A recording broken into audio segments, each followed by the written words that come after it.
बहुत समय पहले एक घना जंगल हुआ करता था और उस जंगल में खूबसूरत पंछी रहते थे। अच्छे से पहली सुबह को ही उठकर अपना भोजन इकट्ठा करने के लिए जाते थे।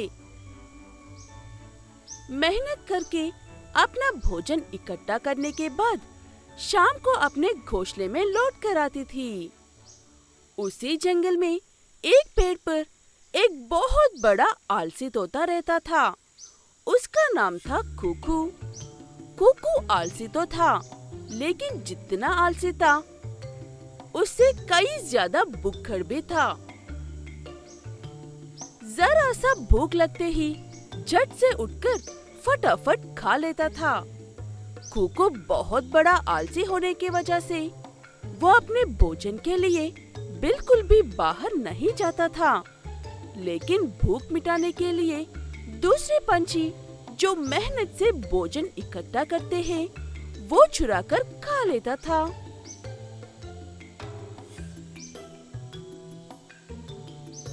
कुकू, तुमने फिर से मेरा खाना चुरा कर खा लिया है ना?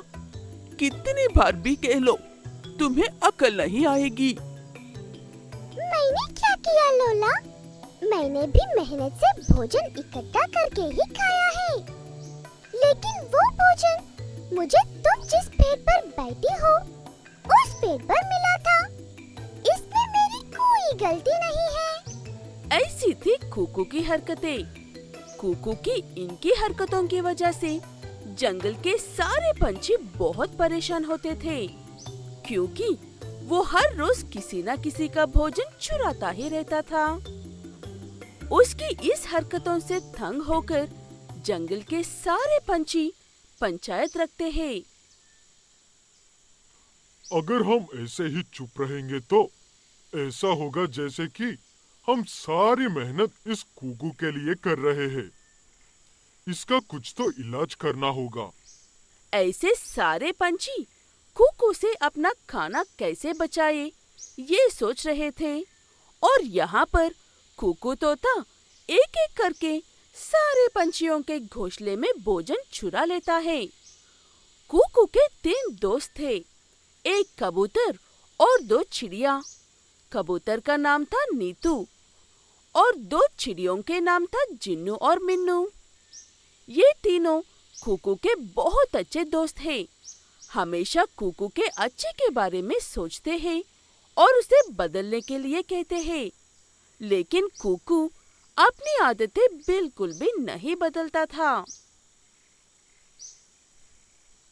कुकू, वहाँ पर सारे तेरे लिए ही पंचायत लगाकर बैठते हैं। तुम सबके लिए सरदर्द बन गए हो। ये सब बातें सुनने से अच्छा तुम हमारे साथ आकर भोजन इकट्ठा क्यों नहीं कर लेते? हाँ कुकू, हमारी बात मानो और ये चोरियां करना छोड़कर हमारे साथ आओ। ये बातें बाद में भी कर सकते हैं, लेकिन पहले ये बताओ कि तुम मेरे लिए क्या लेकर आए हो खाने के लिए?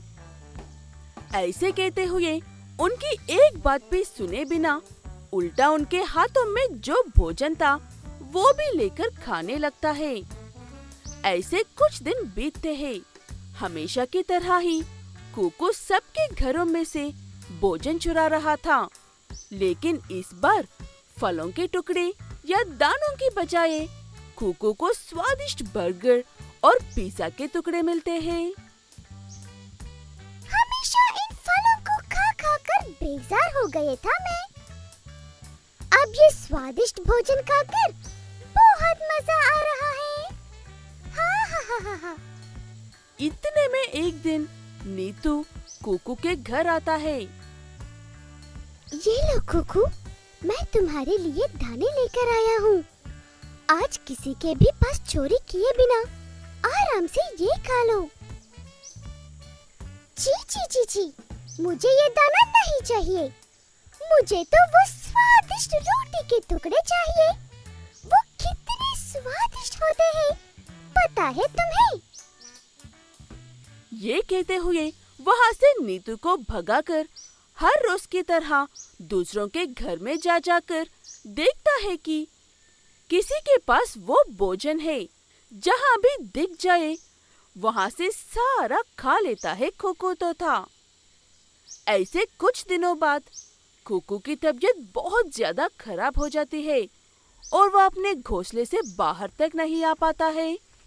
अचानक से कुकू बहुत ज्यादा मोटा हो जाता है और खाना लेने लिए तक उड़ नहीं पाता है।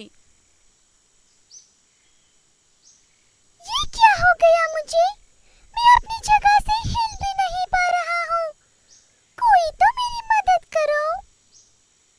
वो आवाजें सुनकर वहाँ पर नीतू, मिन्नू और जिन्नू आते हैं और कुकू की ये हालत देखकर हैरान हो जाते हैं।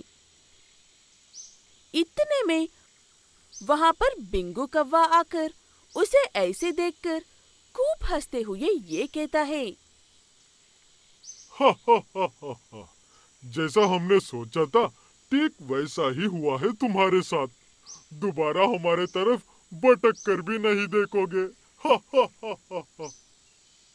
ये कहते हुए वो लोग जानबूझकर ही वो सारा जंक फूड कुकू के लिए लेकर आकर रखते थे, क्योंकि वो खाना खाने से बहुत ज्यादा मोटे हो जाते हैं और उड़ नहीं पाते हैं। कम से कम अब से तो खुद की मेहनत से भोजन इकट्ठा करना सीख लो। जो मिला वो और जहाँ से मिला वहाँ से बिना मेहनत किए उठाकर खाओगे तो ऐसा ही होगा। ऐसे कहते हुए वहाँ से चला जाता है बिंगू। उसके बाद अपनी गलती को समझाकर कुकू सबसे माफी मांगता है।